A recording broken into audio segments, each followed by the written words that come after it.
प्यारे बच्चों, आशा है आप सकुशल होंगे। हमारे माइंड में अथाह शक्तियां हैं, लेकिन ये शक्तियां तभी सामने आती हैं जब हम जागरूक या माइंडफुल रहना सीख जाते हैं। अभी हम माइंडफुलनेस की एक ऐसी ही गतिविधि करने जा रहे हैं जिसके सहारे हम अपने माइंड की शक्ति को बाहर लाएंगे। इस गतिविधि में हम अपना ध्यान पहले कुछ देर अपने आसपास की आवाजों पर केंद्रित करेंगे और उसके बाद हम अपनी आती जाती सांसों को देखेंगे। चलिए अब हम इसका अभ्यास शुरू करते हैं। सारे कामों को छोड़कर एक आरामदायक स्थिति में बैठ जाएं। अपनी कमर को सीधी करके कोमलता से आंखों को बंद कर लें।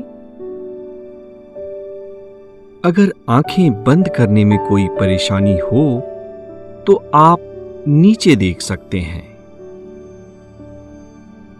एक गहरी सांस अंदर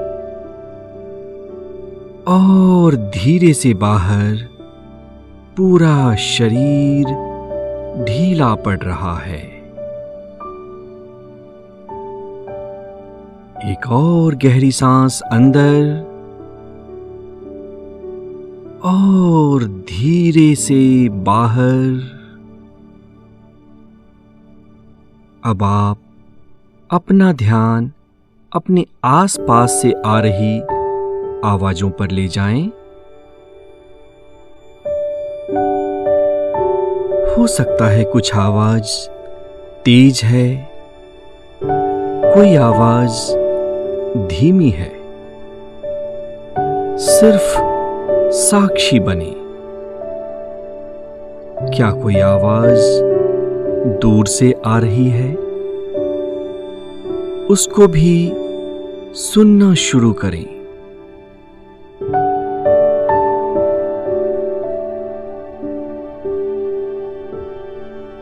आवाजें चाहे धीमी हैं या तेज हैं, नजदीक से आ रही हैं या दूर से, इनको सुनते रहें। इनके प्रति जागरूकता बनाए रखें।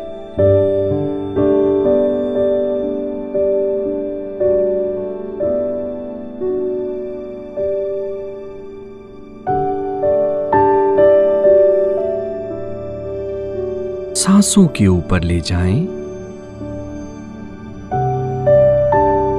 अंदर आती सांस, बाहर जाती सांस, एक दृष्टा की भांति इसको देखते रहें।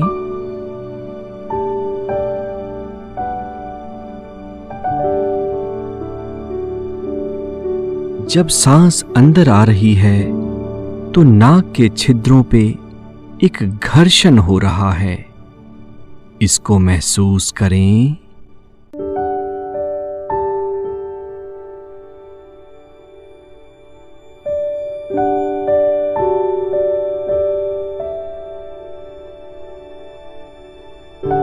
दृष्टा की भांति सांसों को देखते रहें। सांसों के प्रति जागरूक बने रहें।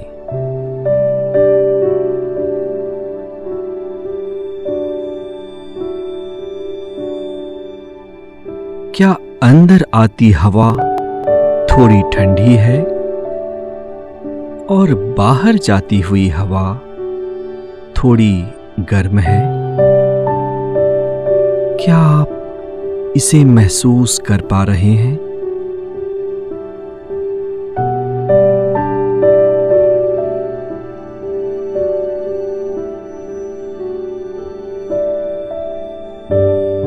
एक भी सांस आपकी अवेयरनेस से, जागरूकता से छूट ना जाए।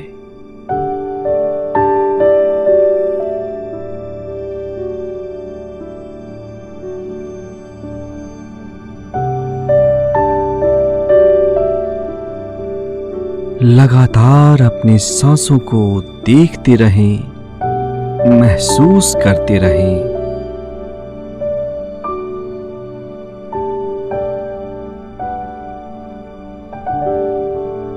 और अब धीरे धीरे एक बार फिर वातावरण के साक्षी हो जाएं। आसपास की आवाजों को सुनना शुरू करें।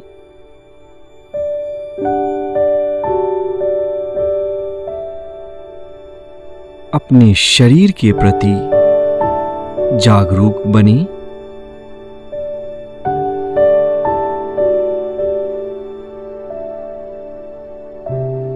अपने शरीर को थोड़ा सा हिलाएं और जो ही आपको थोड़ा अच्छा लगे धीरे से आप अपनी आंखें खोल सकते हैं। धन्यवाद। प्यारे बच्चों, आज की हैप्पीनेस की क्लास में हम सभी एक कहानी सुनेंगे जिसका नाम है वर्कशॉप। तो चलिए शुरू करते हैं। एक दिन मास्टर जी अपनी कक्षा को फैक्ट्री दिखाने के लिए ले गए। फैक्ट्री में लगी अनेक मशीनों को देखकर बच्चों की उत्सुकता बढ़ते देख मास्टर जी ने डीजल इंजन का जिक्र किया और बताया कि किस प्रकार इंजन फैक्ट्री व खेत कई जगह उपयोगी हैं।